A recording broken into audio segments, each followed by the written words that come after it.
In September 1991, shortly after the end of the Cold War, a cabal of elite bankers and intelligence spooks led by George H. W. Bush financed a $240 billion covert operations war chest through the purchase of 10-year securities that, as it happened, were scheduled to come due on September 12, 2001. Project Hammer was undoubtedly used for a wide variety of illicit intelligence operations, but mainly it was used to finance a covert economic operation against the collapsing Soviet Union, whereby unknown Western investors bought up much of the Soviet industry with a focus on oil and gas, crashing the Russian economy, looting its central bank, orchestrating what became known as the Great Ruble Scam, and a wide variety of other clandestine, state-assisted operations designed to thoroughly prevent Russia from ever contesting the U.S. as a world superpower, while in the process lining the pockets of these economic hitmen who swooped in to devour the collapsing Russian economy after the fall of the Soviet Union. A spectacular investment for all, at least until money laundering investigations began tracing all the money, or when the 10-year deadline came up and the securities became due and began the routine process of authenticity and ownership checks. Evidence shows that several federal and private investigations had already stumbled upon the Hammer Fund and were compiling evidence on it up until the 9/11 attacks. These included the Office of Naval Intelligence, or ONI, which was moved to the outer E-ring of the recently renovated section of the Pentagon that was targeted and destroyed on 9/11. According to E.P. Heidner, the ONI had been investigating crimes associated with the plundering of Russia. 39 out of the 40 people who worked in those offices were killed on 9/11, including the entire chain of command. The Pentagon's financial accounting offices in that same wing were also an obvious target, as were the passengers on board Flight 77, many of whom coincidentally held top-secret clearances and were connected with Pentagon black operations. Agents of the Office of Naval Intelligence had also been investigating financial transactions which were linked to securities being managed by those securities dealers in the World Trade Center that were also targeted.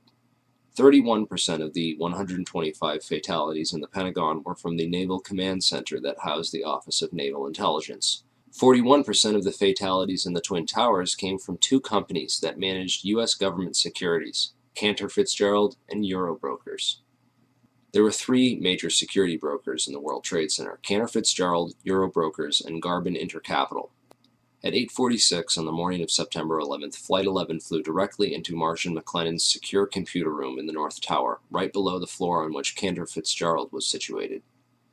Cantor Fitzgerald was the largest security dealer in the U.S. Shortly after that, a massive explosion went off just under the FBI offices in the North Tower on the 23rd floor. Fires were reported on the 22nd floor at 8:47. There were also explosions and subsequent fires reported at Garbin Intercapital on the 25th floor and in the basement of Tower 1 as well. Shortly thereafter, at 9:03, Flight 175 hit the South Tower right below the floors on which Eurobrokers was situated. In all three cases, the explosive, fiery destruction consumed the offices and the several floors above, destroying files and trapping victims inside. In the midst of all this, Building 6 was destroyed by an explosion that took place before either tower fell. This secondary explosion took out a portion of the building which just happened to include the El Dorado Task Force's offices. The El Dorado Task Force was an interagency money laundering watchdog group responsible for coordinating all major money laundering investigations in the U.S. In the immediate aftermath of September 11th, these groups would be redirected to investigate terrorist financing. Building 6 was located directly between the North Tower and World Trade Center Building 7. While large portions of World Trade Center 6 were gutted by explosions and later by falling debris from the North Tower, the building itself did not suffer a global symmetric collapse at near freefall acceleration as did Buildings 1, 2, and 7. FEMA photographer and 9/11 whistleblower Kurt Sonnenfeld took some interesting pictures of the U.S. Customs Vault in the basement of World Trade Center 6, which was found completely empty and left with the door wide open. All of its contents appear to have been looted during the attacks. There is also evidence that gold was being looted from the vaults beneath World Trade Center 4. There were several early reports of a 10-wheel truck packed with stolen bullion caught fleeing World Trade Center 5 when the vehicle had become stuck on a collapsed ceiling brace, forcing the driver to flee the scene. Many researchers have stumbled across one or two of these anomalies from time to time: the empty vaults, the secondary explosions, the fireproofing upgrades on the exact floors coinciding with failure and impact in the towers, the suspicious power downs and evacuation drills, the World Trade Center tenants and security firms like AIG, Marsh & McLennan, and Kroll, and their close ties with the intelligence community, etc., etc. These anomalies are not unrelated, but nevertheless became lost inside the chaos of that September morn, the aftermath, and subsequent cover-ups. Okay, so what does all this mean? Overall, a critical mass of brokers from the major government security brokerages in the Twin Towers had to be eliminated to create chaos in the government securities market. A situation needed to be created wherein $240 billion of covert securities could be electronically cleared without anyone asking questions, which happened when the Federal Reserve declared an emergency and invoked its emergency powers that very afternoon. On September 14th, the Securities and Exchange Commission declared a national emergency and for the first time in U.S. history invoked its emergency powers under the Securities Exchange Act Section 12K and eased regulatory restrictions for clearing and settling security trades for the next 15 days. These changes would have allowed the estimated $240 billion in covert government securities to be cleared upon maturity without the standard regulatory controls around identification of ownership. The towers needed to be demolished to create a big enough mess that the illicit activities taking place behind the scenes that morning could be hidden in the confusion of that day. Okay, now let's talk a little bit about who did it and how. 9/11 whistleblower Richard Andrew Grove was a software salesperson for a company called Silverstream. Silverstream's technology was on the cutting edge of internet solutions, offering software to web-enable the critical business functions of Fortune 500 companies, basically integrating and making available on the web the disparate legacy applications and mainframes while simultaneously streamlining workflow and traditional paper processes, with an end result being a lower cost of operation and more efficient transactions. Silverstream had built internet transactional and trading platforms for Merrill Lynch, Deutsche Bank, Bankers Trust, Alex Brown, and Morgan Stanley, to name a few. Leading up to 9/11, Silverstream was designing specialized accounting software for a major client, Marsh & McLennan. Marsh is the world's largest insurance brokerage and was located right below Cantor Fitzgerald in the North Tower. Approximately 295 Marsh employees were murdered that morning, along with other innocent victims and employees who either knew too much or too little about their chosen work environment. But most importantly, Silverstream provided a specific type of connectivity that was used to link AIG and Marsh & McLennan, the first two commercial companies on the planet to employ this type of transaction. What then were Marsh and AIG doing, and why did they need to leverage technologies that no other commercial entity on the face of the earth needed to use to conduct business? The recovered hard drives from the World Trade Center, combined with Richard Grove's testimony, give us some intriguing clues. Grove discovered that Silverstream was overbilling Marsh to the tune of $7 million extra for fictitious and unneeded hardware. He also became aware of an exploitable flaw in the accounting software that had been sold to a variety of Marsh's clients and partners. When he brought this up to his superiors at Silverstream and others at Marsh, he was told to keep quiet and not to worry about it. But other friends of his at Marsh were also getting concerned and began documenting what was going on and raising concerns within the company. At last they were finally granted a hearing with one of Marsh's high-ranking executives and were told to bring all their evidence to a hearing scheduled for 8:30 a.m. on September 11, 2001, on the 93rd floor. The high-ranking member of Marsh, who Grove did not name, would participate via teleconference from the safety of his home, while Marsh employees and potential whistleblowers, Gary Lasko, Catherine Lee, Ken Rice, Richard Breuhard, and John Olzhofer, would die in the meeting room in the North Tower with all their evidence when American Airlines Flight 11 would impact that very section of the building. Richard Grove fortunately got stuck in traffic that morning and didn't make it. Computer hard drives recovered from the World Trade Center show a spike in suspicious transfers that took place within the World Trade Center as the 9/11 attacks were unfolding. Richard Grove is convinced that these suspicious money transfers were performed electronically using Silverstream software, and that the overbilling of Marsh was hush money for the operations. It would certainly have helped clear up that $240 billion in securities and make it look like any of those companies might have done it. The recovered hard drives and financial transactions from 9/11 all show clear evidence that something was going on that morning. Marsh's CEO at the time was Jeffrey Greenberg, the son of Maurice Greenberg of AIG. Most insurance companies were hurting badly in late 2001 after $40 billion in insurance settlements had been paid out for the devastation caused by the 9/11 attacks. Yet one insurance company did not suffer quite the same losses as the other companies did. American International Group, or AIG as it turns out, is much more than an insurance company. With its long ties to the intelligence community, AIG was founded by OSS operative Cornelius V. Starr, 2 R's, the uncle of Clinton's friend Kenneth Starr. AIG currently operates a complex network of shell companies and other entities which operate internationally and have been used for clandestine intelligence gathering and other covert activities for decades. The company that ran security in the World Trade Center, Kroll Associates, was owned by AIG.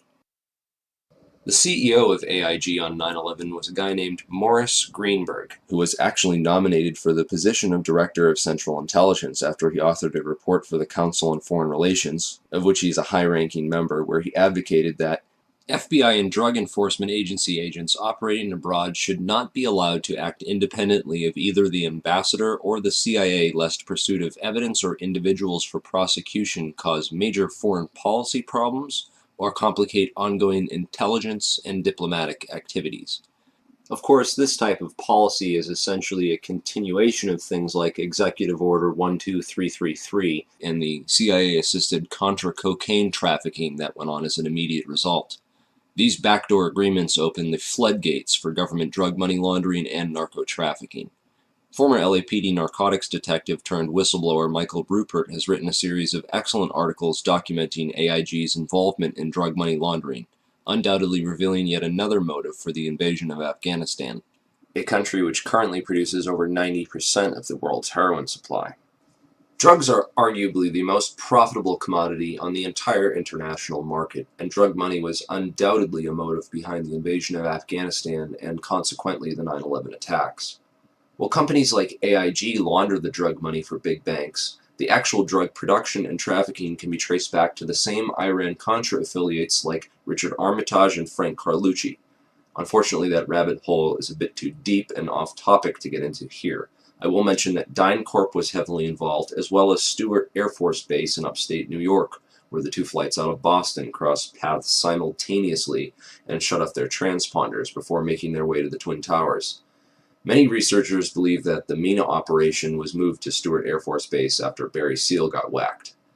Richard Armitage was the Deputy Secretary of State on 9/11, and according to whistleblower Michael Springman, he was the man responsible for granting visas to 15 out of 19 of the 9/11 hijackers, allowing them to enter the U.S. and pursue flight training. Frank Carlucci is the chairman of the Carlyle Group and was in Washington, D.C. on 9/11, having just met with George H.W. Bush and the brother of Osama bin Laden on Carlyle Group business. Frank Carlucci was also the chairman of BDM International, a company that served as a front for State Department black operations.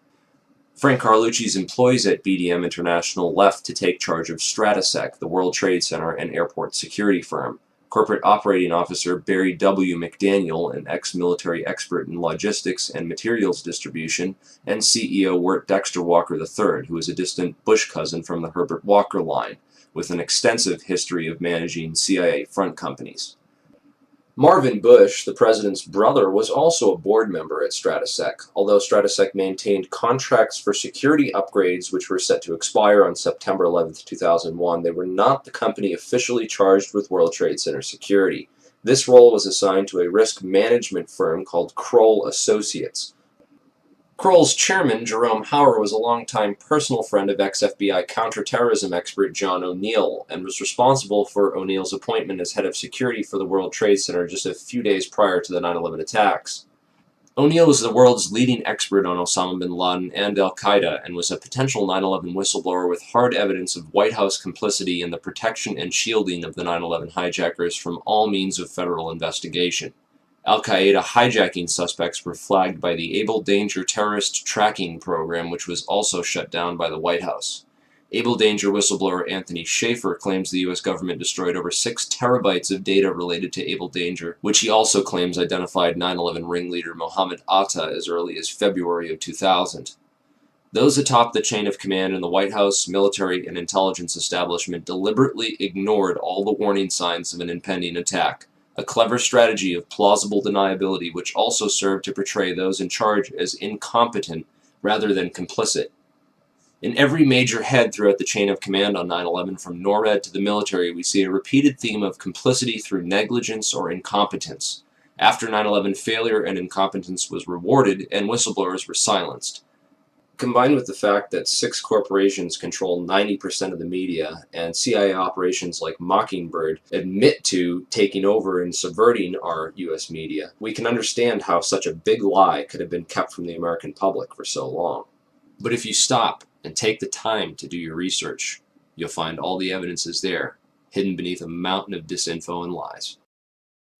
It's been 10 years since 9/11 happened, and we are left with hundreds, if not thousands, of unanswered questions about the 9/11 attacks. A transparently fraudulent 9/11 Commission report, which purposely failed to even mention the collapse of World Trade Center 7, and a host of ridiculous, so-called debunking websites, forums, and other literature, which have done absolutely nothing over the past 10 years to debunk anything other than cleverly selected strawman arguments, and have failed to stem the constant flow of new 9/11 information, which researchers have been uncovering and bringing out to the public.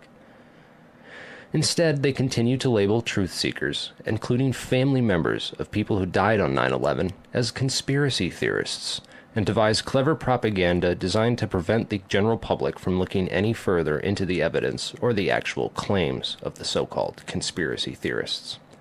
In this video, we will take a deeper look into the so-called investigations, which have provided us with the official story, and why they deserve a more thorough examination. The Bush administration stalled government investigations into 9/11 for over 400 days. A week after 9/11, letters containing anthrax spores were mailed to several news media offices and 2 senators who were perhaps a bit too vocal about opening an official investigation into 9/11. The anthrax used in the attacks was identified as an Ames strain, which means it had to have come from the U.S. Army Medical Research Institute of Infectious Diseases at Fort Detrick, Maryland. A member of that institute, Jerome Hauer, managed the National Institute of Health response to the anthrax attacks.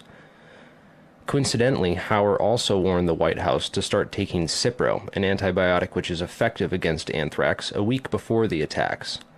Jerome Hauer also happened to be a managing director at Kroll Associates, which ran security at the World Trade Center up until the weekend before 9/11, when that role was personally handed off by Hauer to FBI agent John O'Neill, who would later die in the attacks, drawing strong suspicion that he was set up due to his knowledge of Al-Qaeda and the 9/11 hijackers, whom he was blocked from investigating while he was working at the FBI.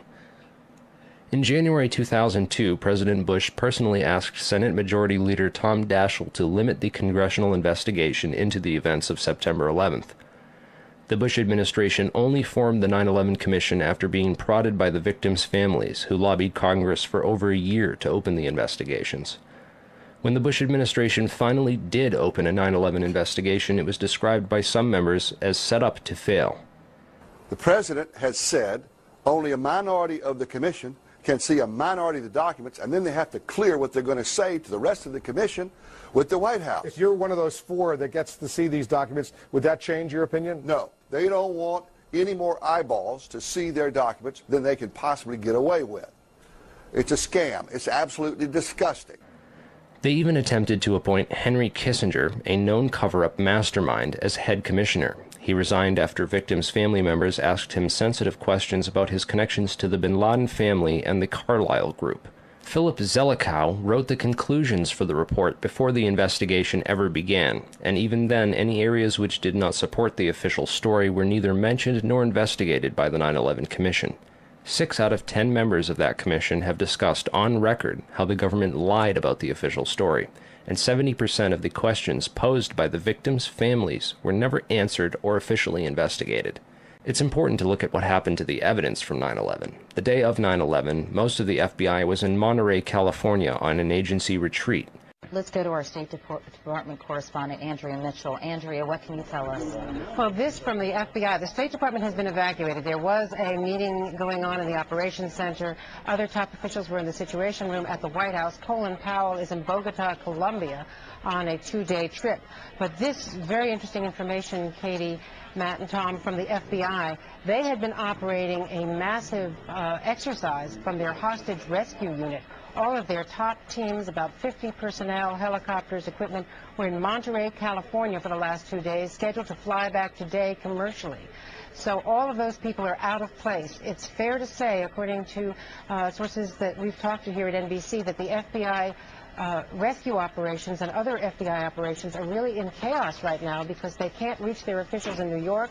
All of their phone lines are down, and now you've got all of their special experts on this stuck in Monterey, California, trying to get a military flight back because there are no longer commercial flights. So they are seriously out of pocket, and there is a real breakdown of the FBI anti-terror coordination team, which is, of course, the principal team that would lead any effort and was so effective under Jim Kallstrom in New York City during the World Trade Center bombing and the TWA explosion, which of course turned out not to be terror. Andrea, is the State Department... This was essential for keeping the more experienced and honest members of the agency as far away from the crime scene as possible, while other agency insiders could be assigned to the investigations before their counterparts returned. Federal authorities such as FEMA and the CIA took immediate control over the crime scene and began whisking away evidence that very same night. Turner Construction, one of the primary contractors at Ground Zero, occupied the 38th floor of the North Tower and was involved in performing the fireproofing upgrades inside the towers. It has been noted that these upgrades were completed in the 3 years before 9/11 on floors that match up almost identically to the floors of impact and failure on 9/11. Once the cleanup was fully coordinated, the operations were consolidated under the control of two primary contractors, AMEC Construction Management and Bovis Lend-Lease. These are the two companies that were originally assigned to the areas of Ground Zero that included the North Tower, AMEC, and the South Tower, Bovis. A truly surprising fact is that at the time of the attacks on 9/11, AMEC had just completed a $258 million refurbishment of Wedge 1 of the Pentagon, which is exactly where American Airlines Flight 77 impacted that building. Arguments over the size of the hole of the Pentagon and whether it was a plane or a missile are, in my opinion, a convenient distraction from the much bigger picture of why that section of the building was targeted and by whom. On September 10, 2001, Secretary of Defense Donald Rumsfeld announced that $2.3 trillion in unadjusted funds were missing from the Pentagon budget. The very next day, the offices whose responsibility it was for tracking that money down were destroyed when American Airlines Flight 77 impacted that very section of the building. The only off-site backup for the Pentagon's black budget financial records was a secure federal office building in the World Trade Center complex. Strangely, it too was destroyed on 9/11. World Trade Center 7 was the largest CIA headquarters outside of Langley, Virginia, and housed offices involved in several large-scale federal investigations into massive stock market and accounting fraud. Not surprisingly, World Trade Center 7 was the first to be cleaned up and the evidence destroyed at Ground Zero. So if the Twin Towers and Building 7 were brought down in a controlled demolition, and the scientific evidence points to nanothermite, then who could have produced this and who could have put it in the buildings and how did they get it there? In the impact zone of the North Tower was a company called Marsh & McLennan, which at the time was the world's largest insurance brokerage company. One of Marsh's executives was a guy named L. Paul Bremer, who was also the chairman of the Congressional National Commission on Terrorism from 1999 to 2000, and the U.S. Ambassador at Large for Counterterrorism from 1986 to 1989. Instead of going to work on the day of 9/11 and dying inside the towers with hundreds of his employees, Bremer decided to go on MSNBC and tell the world that Osama bin Laden was behind the attacks and possibly Iraq and Iran, and then he demanded the most severe military response we can come up with. L. Paul Bremer was called away from Marsh in 2003 to become the Iraq occupation governor, a role he has been widely criticized for. So Bremer not only worked inside the buildings, but had offices directly in the impact zone of the South Tower where Flight 175 would hit. He missed work on 9/11 to give us the official story on national television, and went on to be the Iraq occupation governor. You really can't get more connected to 9/11 than that. Oh wait, you can, sorry. I forgot to mention that Bremer was also the former manager for Kissinger Associates. He was a member of the board for Akzo Nobel, the parent of International Paint Company, which produced a fireproofing application for skyscrapers called Interchar. Bremer was also on the International Advisory Board for the Japanese mining and machinery company Komatsu, which at the time had been involved in a joint venture agreement with Dresser Industries, the oil services intelligence front where Prescott Bush Sr. and George H.W. Bush got their start with Neil Mallon. Anyway, the Komatsu Dresser mining division operated from 1988 to 1990 1997, and in July 1996 it patented a nanothermite demolition device that could, quote, demolish a concrete structure at high efficiency while preventing a secondary problem due to noise, flying chips and dust, and the like. As many of you know, residues of thermite, a highly energetic chemical mixture, have been confirmed in samples of World Trade Center dust, and the use of thermite at the World Trade Center was also revealed by environmental data. See the description for more links and sources. Scientific Applications International Corporation, a defense contractor with expertise in thermite-related technologies, played a large part in the NIST World Trade Center investigation. A few other names and companies inside the Twin Towers also worthy of further investigation include Craig Stapleton, who is married to Bush's cousin Dorothy Walker Bush. Stapleton was the president of Marsh Real Estate Advisors from 1982 to 2001. He was a member of the board of directors for Cendant, that was charged with massive accounting fraud in 1998, and went on to join Winston Partners, a privately owned investment firm founded in 1993 and led by George W. Bush's brother Marvin. Other very powerful and well-connected people worked in senior management at Marsh. These included Stephen Friedman, a senior principal at Marsh Capital and former partner at Goldman Sachs, who later became George W. Bush's top economic advisor. Friedman was also a member of the Brookings Institution, the Bilderberg Group, the Foreign Intelligence Advisory Board, and the board at In-Q-Tel, the investment firm founded by the CIA in 1998. In-Q-Tel invests in state-of-the-art technologies related to defense and intelligence work, including nano and chemical technologies, according to its website. In another interesting coincidence, Friedman belonged through Cornell University to a secret society called Quill and Dagger, the membership of which includes Paul Wolfowitz, Sandy Berger, and Stephen Hadley. Wolfowitz, the neocon Deputy Secretary of Defense in the Bush administration, was the author in 1992 of the Wolfowitz Doctrine of preemptive warfare. He also made comments about a surprise-like Pearl Harbor months before 9/11 and met with Pakistani ISI General Mahmoud Ahmed in the week before 9/11. Berger, the national security advisor to President Clinton, was later caught stealing documents from the 9/11 Commission investigation. Berger was also the boss of White House counterterrorism czar Richard Clarke, and together with Hadley, who was Condoleezza Rice's deputy, was responsible for delaying or obstructing Clarke's plans to stop al-Qaeda in January of 2001. Jeffrey Greenberg resigned from Marsh & McLennan after being accused of serious financial crimes. The first plane of 9/11 flew directly into his company's secure computer room in the North Tower.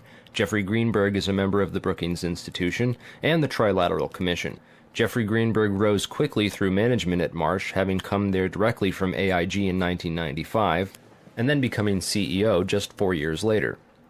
At Brookings, Greenberg hobnobbed with Lee Hamilton, co-chair of the 9/11 Commission.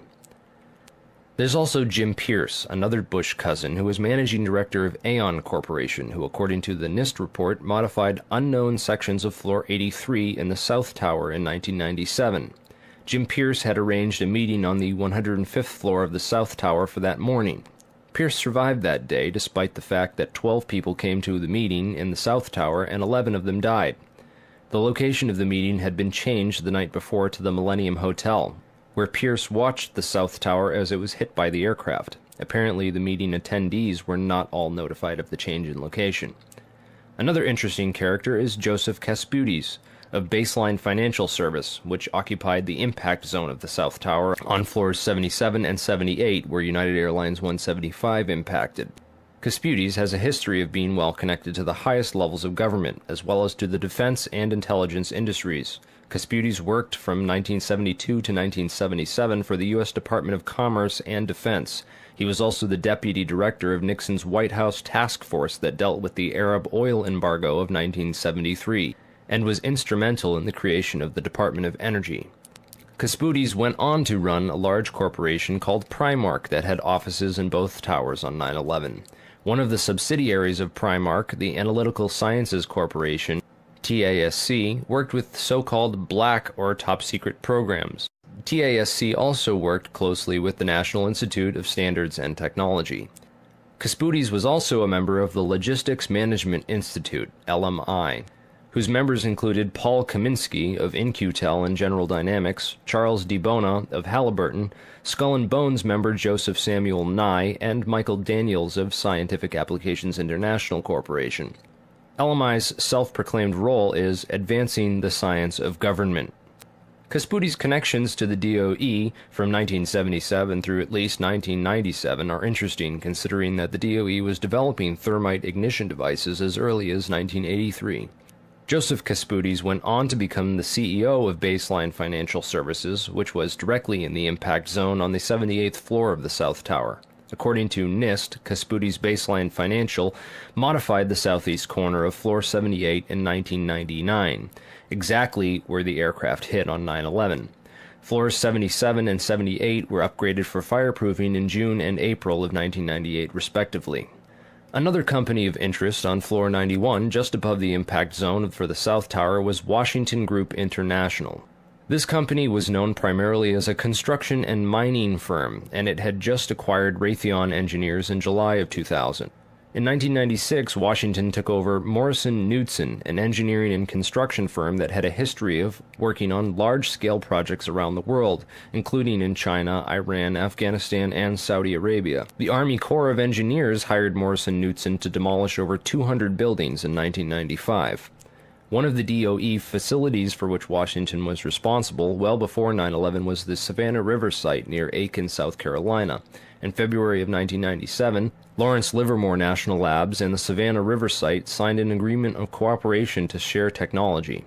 Savannah went on to add developing sol gel technology for fuels and other applications to its portfolio.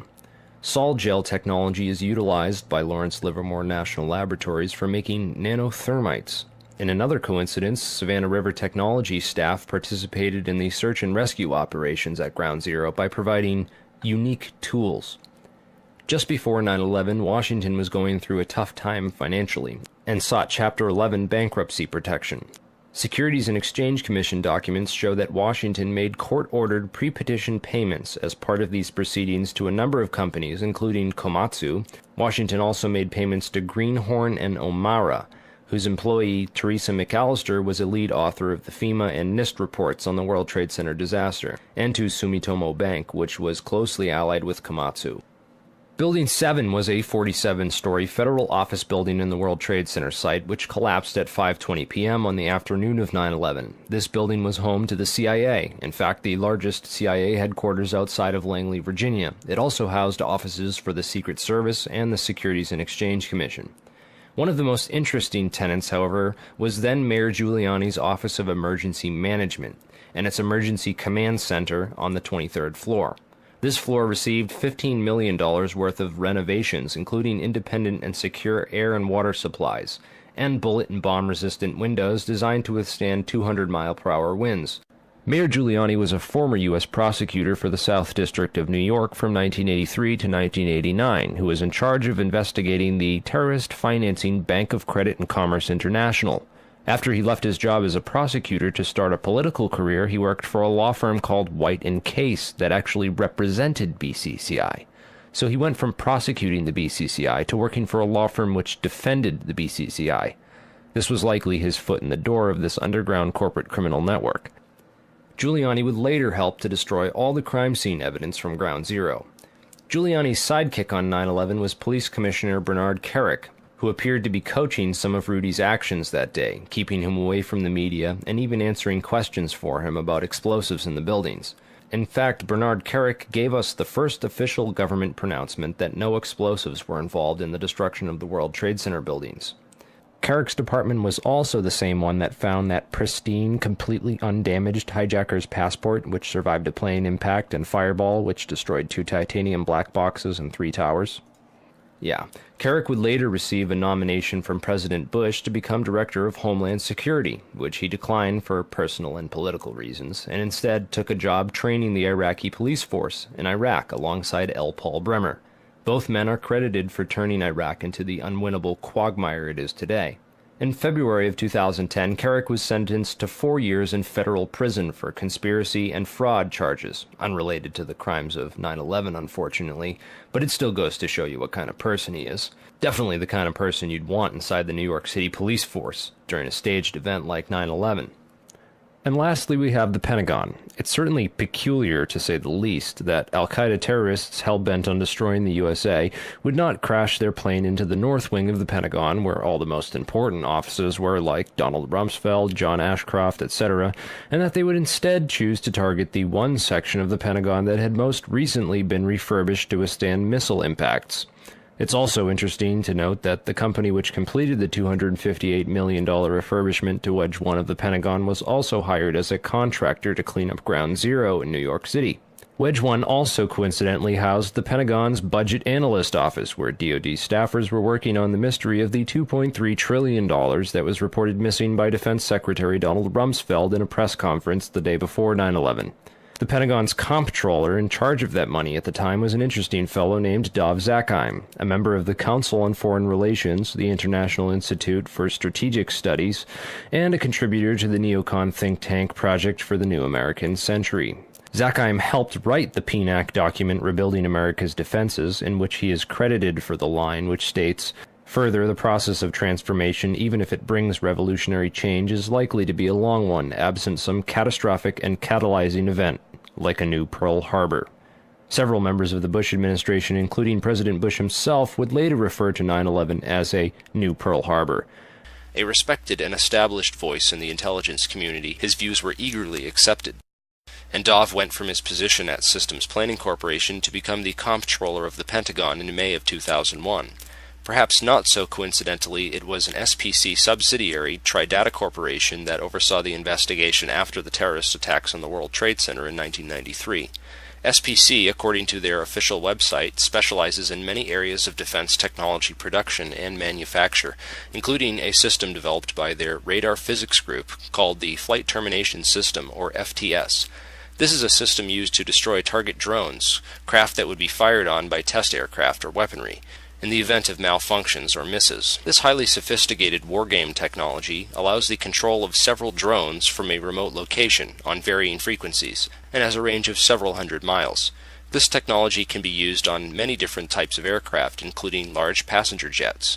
According to the SPC website, a recent customer at that time was Eglin Air Force Base, located in Florida. Eglin is very near another Air Force base in Florida, MacDill Air Force Base, where Dov Zakheim contracted to send at least 32 Boeing 767 aircraft as part of the Boeing Pentagon Tanker Lease Agreement.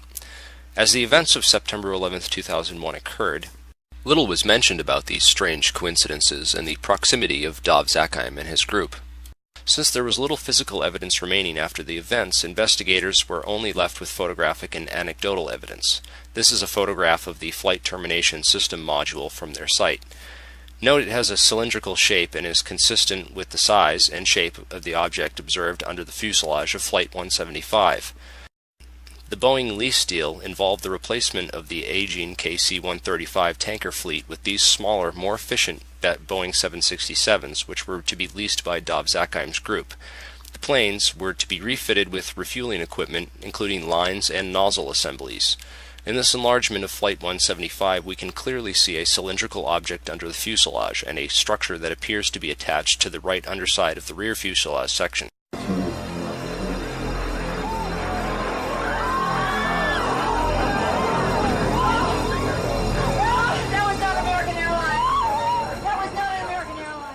When seen in comparison, it is obvious that the plane approaching the Trade Center has both these structures, the FTS module, and the mid-air refueling equipment, as configured on the modified Boeing 767 tankers. Of particular interest is the long tube-like anomalous structure under the rear fuselage area of 175.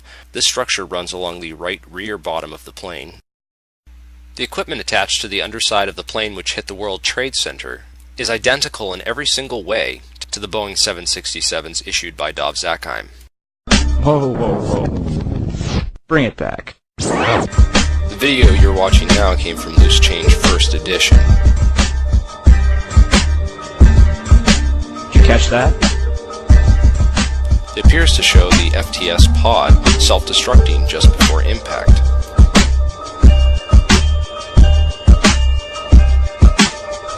Also, notice that the flash is reflected in the fuselage of the plane. The flash is also present in footage taken by Evan Fairbanks, Jennifer Spell, CNN.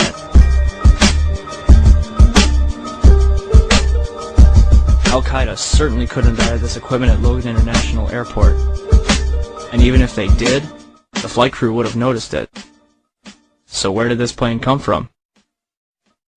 Another interesting piece of 9/11 evidence is the last 12 seconds of UA-175. Since every amateur videographer in New York City had their cameras pointed up at the burning Tower 1, the second plane strike was filmed from nearly every conceivable angle.